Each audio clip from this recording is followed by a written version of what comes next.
Nous sommes ici au château d'Arnsberg, ou du Grand Arnsberg aujourd'hui, qui est un château donc, qui se trouve sur le banc de la commune de Bärental, qui au Moyen-Âge s'appelait Arnsberg tout court, et qui ne s'appelle Grand Arnsberg que à la fin du XVe siècle, et Arnsburg depuis à peu près la même époque. Par rapport au château du secteur, le château est très intéressant dans la mesure où c'est certainement un des plus anciens de la région.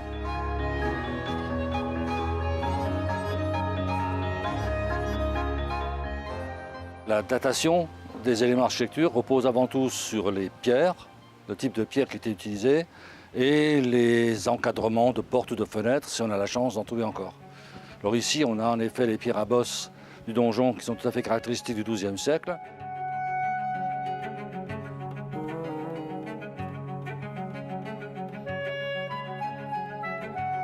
Donc le château a été construit soit par l'empereur, soit par son représentant dans la région, c'est-à-dire le landgrave de Basse-Alsace. Et en tout cas, ce qui est sûr, c'est que l'empereur, naturellement, n'a jamais habité ici. Par la suite, en 1332, cette famille des landgraves de Werle était très endettée et elle a vendu le château à la famille de Lichtenberg. Et donc, ce sont les seigneurs de Lichtenberg qui sont devenus les occupants du château jusqu'à leur extinction en 1480.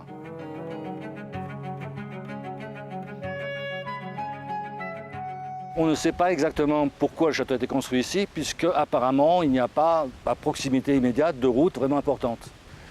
Alors on sait que la région est à la limite entre Lorraine et région appartenant à l'Empire, centrée sur Haguenau. Donc le château peut avoir été construit par les empereurs pour contrôler cette zone.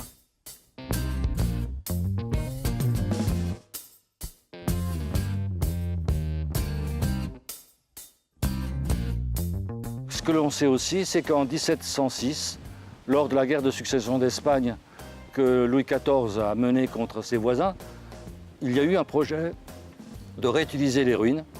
Et on possède à la maison d'archéologie de Niederbronn un très beau plan. On voit très bien qu'ils avaient prévu de construire un certain nombre de pièces pour loger une petite garnison chargée donc de défendre le secteur. Ensuite, ça a été abandonné et la ligne de défense a été mise plus au nord, le long de la Lauter.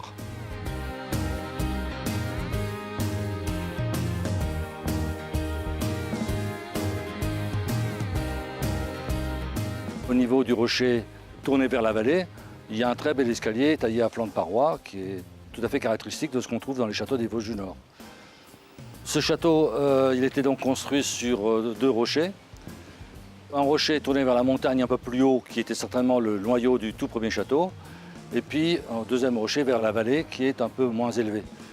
À l'origine, il y avait certainement une basse-cour uniquement le long du premier rocher, et puis ensuite, au XIIIe siècle, on a agrandi la basse-cour par une deuxième basse-cour dont on voit encore la base de la porte. On sait qu'elle s'est effondrée au milieu du XIXe siècle.